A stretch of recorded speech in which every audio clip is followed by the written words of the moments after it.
వనపర్తి జిల్లా print and electronic media మిత్రులందరికీ జై భీమ్, నమస్తే, జై భారత రాజ్యాంగం.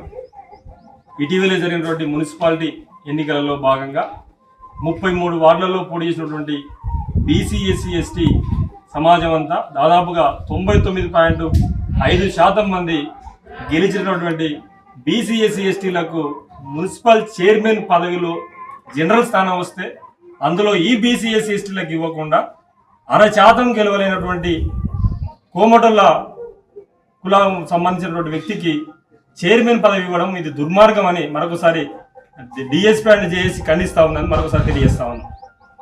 ఇప్పటికే ఉన్నటువంటి పదవులలో భాగంగా ఎమ్మెల్యేగా మేఘారెడ్డి గారు, జిల్లా అధ్యక్షునిగా శివచంద్ర రెడ్డి గారు, రాష్ట్ర ప్లానింగ్ బోర్డు వైస్ చైర్మన్గా చిన్నారెడ్డి గారు, ఇట్లా అందరూ రెడ్లే ఉన్నారు.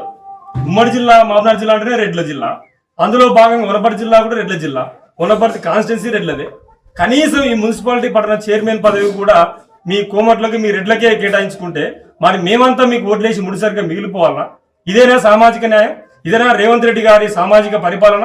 ఇదేనా ఉన్నటువంటి సామాజిక న్యాయంలో రాహుల్ గాంధీ గారు చెప్పినటువంటి వాక్యం ఇదేనా?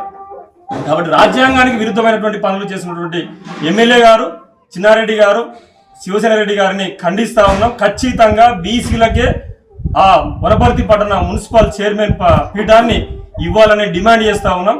లేకపోతే మీ రాజకీయ భూస్థాపితాన్ని రాబోయే 3 సంవత్సరాలలో మీ రాజకీయ భూస్థాపితం చేస్తామని మరొక్కసారి మీకు హెచ్చరిస్తూ, ఈ ఎన్నికలో భాగంగా బీసీ సమాజానికి 100% న్యాయబద్ధంగా, రాజ్యాంగబద్ధంగా, సామాజిక న్యాయంలో భాగంగా మా బీసీ అభ్యర్థికే చైర్మన్ పీఠాన్ని కట్టబెట్టాలని మరొకసారి మీకు డిమాండ్ చేస్తూ, ఒకవేళ మీరు కనుక ఆ డిమాండ్ను నెరవేర్చకపోతే వనపర్తి పట్టణాన్ని అష్టదిగ్బంధనం చేసైనా సరే మా పీఠాన్ని మేము దక్కించుకోవడానికి మరొకసారి తెలియజేస్తూ, ఈ మీడియా సమావేశంలో పాల్గొన్నందరికీ మరొకసారి జై భీమ్ తెలియజేస్తూ ముగిస్తాము. జై భీమ్.